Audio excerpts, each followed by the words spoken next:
তো আপনি কি চাচ্ছেন আপনার ফেসবুক আইডিতে ফলোয়ার্স বাড়াইতে বা অ্যাক্টিভ ফ্রেন্ডস এড করতে? তো গাইস আজকে ভিডিওটা আপনার জন্যই। তো কথা না বাড়ি আমরা চলে যাবো মোবাইল স্ক্রিনে। গাইস আমি আছি আপনাদের সাথে নুরুল এনআই টেক বাংলা। তো আমরা মোবাইল স্ক্রিনে চলে আসার পর আমরা ফেসবুক অফিসিয়াল ফেসবুকটা ওপেন করলে চলবে আপনার। তো ফেসবুক লাইটটা ওপেন করলে চলবে। তো আমি ফেসবুক লাইটটা ওপেন করে নিতেছি।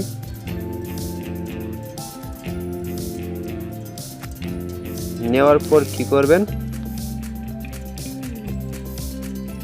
তো আমি আজকে আপনাদেরকে দুইটি টিপস দেখাবো। দুইটি টিপস যদি আপনারা ফলো করতে পারেন তাহলে আপনাদের দৈনিক 20 থেকে 30 জন ফলোয়ার্স আসবে এবং আপনার পোস্টের মধ্যে লাইক কমেন্টও বেশি আসবে।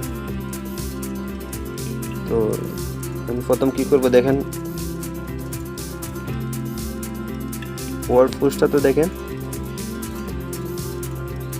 একে রিঅ্যাক্ট আসছে। তো আমরা ওর রিঅ্যাক্টে টাচ করব।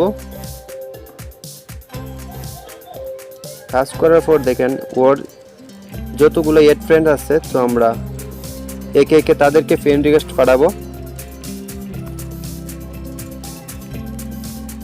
এইভাবে আপনারা একে একে আপনার ফ্রেন্ড লিস্টে যার পোস্টের মধ্যে লাইক কমেন্ট বেশি আছে তার এই রিঅ্যাক্টে ঢুইকা এভাবে ফ্রেন্ড রিকোয়েস্ট পাঠাবেন।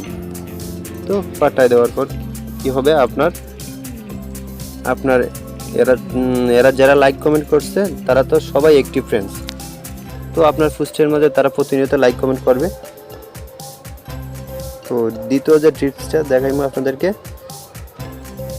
এটা হচ্ছে দেখেন এখানে দেখাইতেছে ফ্রেন্ডস। তো আমরা ফ্রেন্ডসে টাচ করব। টাচ করার পর দেখেন এখানে দেখাইতেছে সাজেশন ইওর ফ্রেন্ডস। তো আমরা সাজেশনে জাস্ট টাচ করব। টাচ করার পর দেখেন এখানে দেখাইতেছে এড ফ্রেন্ডস। তো অনেকগুলো এড ফ্রেন্ডস এখানে শো করতেছে। তো কি করবেন আপনারা, এখান থেকে আপনারা দৈনিক 30 জনকে বা 40 জনকে ফ্রেন্ড রিকোয়েস্ট পাঠাবেন। তো এইভাবে এক এক করে আপনারা 30 জনকে বা 40 জনকে ফ্রেন্ড রিকোয়েস্ট পাঠাবেন। তাহলে কি হবে, তাদের যে ফ্রেন্ডসগুলো আছে তারা আপনাকে ফ্রেন্ড রিকোয়েস্ট পাঠাবে। তো তারা যদি আপনার ফ্রেন্ড রিকোয়েস্ট পাঠায় তো আপনি যদি অ্যাকসেপ্ট না করেন তাহলে তারা আপনার ফলোয়ার্স হয়ে যাবে।